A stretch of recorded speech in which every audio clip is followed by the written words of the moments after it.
ರೂಪಲಿ ಗೌರಿ ಗಂಗೆ, ಬಣ್ಣ ಬಣ್ಣದ ಚಿಟ್ಟೆ ಹಂಗೆ, ನೋಡೋಕೆ ಸಾಲಾಗಿಲ್ಲ ಎರಡು ಕಣ್ಣು.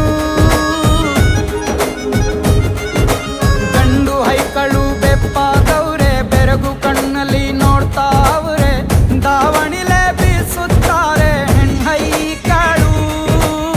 ರೊಟ್ಟಿ ಊಟ ಉಣ್ಣಂಗಿಲ್ಲ, ಹಬ್ಬದೂಟ ತಳ್ಳಂಗಿಲ್ಲ, ನೆಂಟ ಜಗಳ ಆಡಂಗಿಲ್ಲ ನಮ್ಮ ಊರಲ್ಲಿ.